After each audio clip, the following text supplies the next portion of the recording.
building off a win like Saturday and all the good vibes around that with, not feeling too good about yourself? We don't feel too good about ourselves. I'm not worried about that. We've caught a Rutgers team that's injured and down a couple guys at least, and so I think we know that. But I liked our effort. I liked our determination. I liked our mentality. If we can build off that, that's really important. And certainly that's a starter, And like I said in post game, you need an enzyme or you need something to get you going, it could be a lot of different things. And sometimes just a road win or, a win with that monkey off your back can help. And so we're going to see a very desperate Minnesota team, most likely, in terms of, hey, we got to get going. Everybody, we're desperate too. Everybody that's down toward that bottom, you see Illinois get a win against Purdue, which is a great win last night, and everybody's like, oh boy, we need to get this done. We need to start going because pretty soon there's going to be some clear separation between the top, the middle, and the bottom. And I know where you don't want to be. That's the bottom. Tim, you showed some wrinkles of the press against Rutgers. Is that something that you can lean on more, or is it just an experiment, or what? No, not an experiment. We practiced it early in the season, and what I didn't like about it in practice was we just weren't good enough at half-court man. And then actually our half-court man numbers were good, but it was against, some lower competition, which, was fool's gold, so to speak. But we still knew we were the number of errors we were making and what our difficulties were. But at the end of the day, I think I just felt like our guys needed some help too. You can kind of, it's pain of discipline, pain of regret. You want to have discipline with your guys. You want to make sure that they've got your principles down. And because if you don't do those things, you'll certainly regret that, and we'll never be a good defensive team. But I think we've got a lot of good things in place, but I still think there's some things we could do to help them out, whether that be zone or press or whatever it might be. Those are things we practice pressed early in the year for Spain, and then we practiced it for ourselves since Christmas, and it just had to be ready to put it into game form. And so I thought, no matter what, I was going to do it. And we shot a free throw, I think, the first or second possession of the game. So we pressed right. I'm like, what the heck? It's not going to kill us on the second possession of the game. So what you saying? You weren't good enough in half court, man, after the press? Is that no, yeah, just in general. No, just in general. Just, we chart, stat, everything, practice and games alike. And so in practice, I just didn't, I didn't feel like you can't extend your defense if you don't know what's going on in the half court. Now, I think we know what's going on. I think we get some funky lineups. I think we got some young guys that make some basic mistakes. I think we played some really good offensive teams too. Even if you look at, I believe, the analytics that I've looked at, Indiana, Iowa, and Northwestern, our defensive efforts were among their four worst offensive efforts of the year. So it would have been even though we seem to allow a lot of points and a lot of points per possession, they've been doing that to everybody. And we were in the, top, 20% of defensive efforts against them. So, but I still think we could do better, and maybe some wrinkles like what we talked about, press and zone, will do that. It certainly makes the opponent have to prepare for more too. On the other end, do you expect, obviously, to see quite a bit of press from Minnesota? Yeah, I think so. They're a little bit shallow in numbers. And on a short turnaround like that, it might be harder to press, but I would expect anything. Them to play man. They've played a great deal of man. They played it well at times, and or zone or press. I think you be ready for anything. Because the last three halves. Second half against Iowa, and then Rutgers shot something like 56%. Yeah. Any reason for that? Or? No, our offense is better. It needs to, but it needs to sustain that. And the one thing we haven't done is get into the foul line, probably because we've made shots. So, but we still need that. Even distribution of points to secure long-term success. So, I think, staying on the glass, offensive glass, staying aggressive, so we can get fouled. And certainly, I think we've made some outside shots too. What do you think of Ed Morrow's performance I thought he had more I've been looking for, and I think he played more with a chip on his shoulder. I think he played more aggressively. I thought we've tried to back off on a couple of things in the weight room with him, and he had been sneaking in some extra workouts. And if Ed doesn't have his lift out of his legs, that really hurts his game. He's a Rodman type player in energy.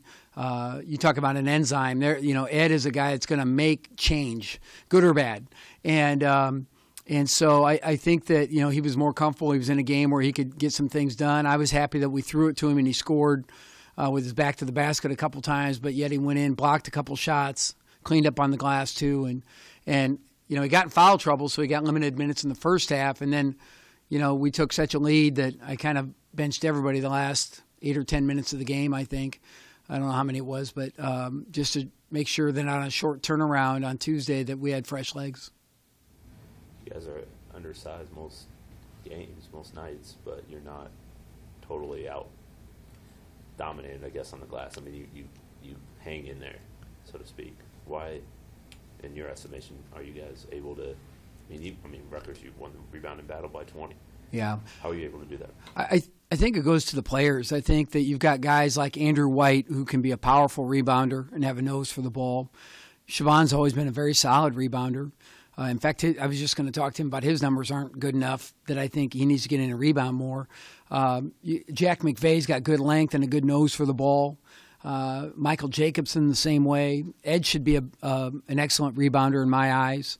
So and Jacob Hammond, when he plays, is usually a pretty good defensive rebounder, not a bad offensive rebounder. So those guys with the nose of the ball, those guys with pretty good length, and they come up with the ball. In the past, we've had very strong and athletic guys that either didn't have the nose for the ball or couldn't come up with the ball. We'd juggle it and bobble it and bounce it off our own heads and stuff like that. And everybody does that on occasion, but we did it on a regular basis. And these guys can, the game's called basketball, so it's a good idea to come up with it. A lot of coaches differ on the importance of it. I mean, everyone stresses it, but Yeah. Where does it rank in terms of your thing? Just getting rebounds? Well, you have to end, to me, defensive rebound. Well, they both rank because to run good offense, you need to get a certain amount of your misses to put pressure on the defense. And with some of these teams in our league that are so good in transition and shoot the three, so our league is a very good three-point shooting league, percentage-wise. I think it's one of the best in any conference in the country. And so, you've got a lot of worry that way about getting back and not giving up an easy transition three, but you still need to be able to have extra opportunity and then limit extra opportunity. Defense and rebound are actually separate skills. You can play great defense and then not end the possession. And sometimes I think we've had guys that just stop after the shot goes up, and I blame a lot of different things like that. Everybody's doing a trainer, so there's got a rebounder with them. We have 7 managers that rebound everything for them. You've got the gun and all these mechanisms that they shoot on these apparatus, these machines that kick the ball to them. And back in the old days when Tim Miles was in the Dolan High gym, he had a rule that if he shot and missed and the ball went out of bounds, I had to run up and back. Well, I was in great shape. So, but nobody does that anymore. Siobhan, making his 100 consecutive start, what's he meant to the program and just his longevity and. He's such a foundation of this program under my watch. He came in and was committed to Nebraska athletics, for a lot of reasons. His mom and dad went here, and he saw himself fitting in well here. And, since he's been a freshman, he's been one of those guys from the first practice before he hurt his elbow that freshman year. We're like, okay, this kid's going to play a lot. He gets it. He knows how to play. We had Brandon Ubell at the same time. They were a great match together.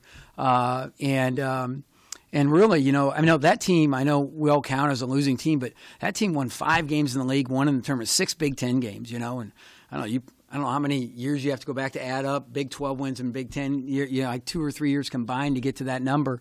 That team really did a nice job, although we ended up with a losing season.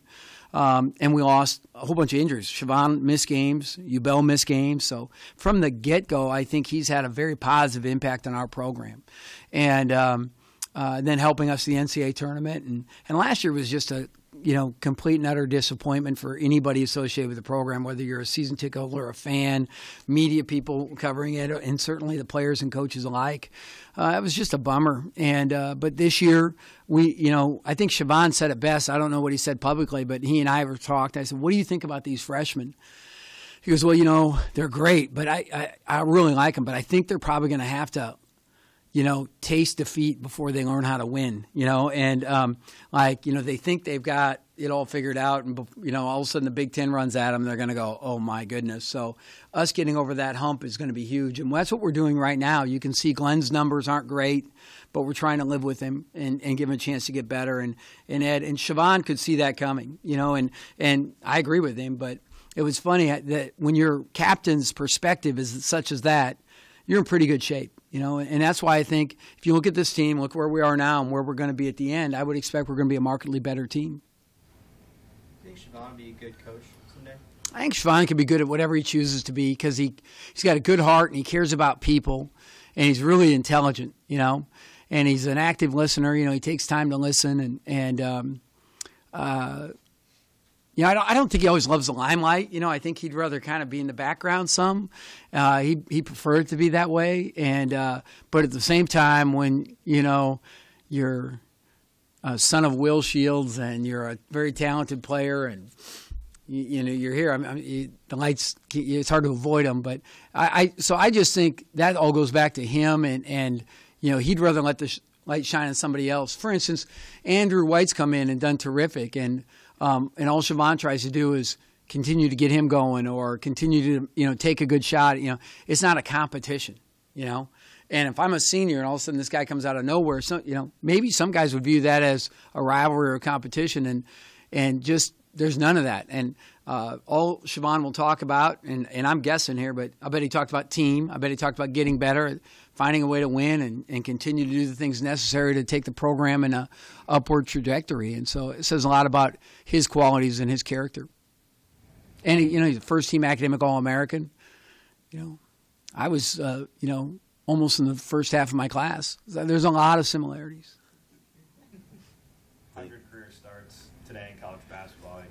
You just don't come by that too often. What does that say about? Was he the fifth guy ever in Husker history to start 100 games? Is that correct? Yep. So that's tomorrow when he does it. I promise I'll start him tomorrow. He really have to screw it up between now and next 20 hours or whatever it is. So, but I think it's really cool for him and for his family. And put it this way, he's going to now coming up. We're going to be talking about different. What do I want to call them? Landmarks or different records or different. Effects he's going to have on the record book at Nebraska basketball. They're just going to keep popping up, and that's the way it should be with a guy like Siobhan. You guys scored 90 points against Rutgers, and I think 52 of them were in the paint, shot 57%. I don't know if that's you can replicate that again. Yeah, what well, lessons learned, what lessons do you take away? I guess when you guys watched it as a team, what did you try to tell those guys to say? These are some things we got to do better at. Well, some of the things we've always emphasized, so we look for our talking points per kid, like, for instance, Andrew White can be an elite rebounder when he wants to be. And so, when we watch clips of the game, we didn't watch the whole game. So I clipped out like 3 of his offensive rebound putbacks. I'm like, Andrew, that's you. The emphasis has got to be a well-rounded. I know he's going to make jumpers, but he's got to be able to do defensive rebound, offensive rebound, and then hustle back and then guard one of their best players. That's not asking too much, and so things like that. Ed Murrow on the glass, blocking a shot. Michael Jacobson blocking a shot. Glenn Watson not taking a charge, which he'll take 15 of them today then. And so if he comes in a little gimpy tomorrow, that's on me, but he's going to take a freaking charge. And, different teaching points that every guy's got to be able to understand. And the 90 points just is what it is. I just hope we can continue to sustain good offensive effort. I think there was like a moment at the end of that game when I don't know if you put your arm around Ty or just kind of talked to him for a second. He had a lot of tough. Is this after he tipped made 2 points for the other team? Yeah, I think Yeah. so. Well, that was his first layup, which we were happy about, but we didn't know he wasn't going to make another one for 25 minutes. So that's we clipped that one out, too, to say this was the first of Ty's 4 layups, and he chuckled about it. I just want Ty to know I believe in him. Ty, there's always a lot of chatter about Ty, and he's a high-profile guy. He's got a great personality, and what I mean by high-profile is, he had all this hype coming in, and then he struggled for a while, but he was a starting point guard on an NCAA tournament team, and there's got to be something for that. And then when I took him off the point, we didn't make the NCAA tournament. Well, maybe Coach needs to figure this out. But he is, he's adjusted, whether it be starting point or off the bench at 2 or starting 2. I've played him at the 3. I've asked him to start, working harder at building his game from the inside than the out, and I think he's tried to do it. And sometimes, he'll just make a mistake here or there or whatever it might be. And so he's trying to do what we ask him to do, and that's really what you can ask, all you can ask from a guy. But he wasn't far away from having a night of 15. I don't know how many points he had, 6, 8, or 10 or whatever it was, but he could have easily had 16 or 18 points the other night. So I put my arm around him and just said, hey, listen, don't judge yourself about the ball not going in the hole. We have to be able to win games when the ball doesn't go in the hole. For instance, last 7 minutes of Iowa, right? They made a run. Well, the second half we also had we had a good offensive spell, but we didn't get any stops. We scored 24 points on 13 possessions or 14 possessions, and they scored 22 on the same. Well, that's not how you win. So trying to teach these guys how to win, and one of them is don't base your game on making shots. What else can you do for the team? And I think it was some kind of discussion like that. But it's a lot shorter. Yeah. Anything else for Coach? Thanks.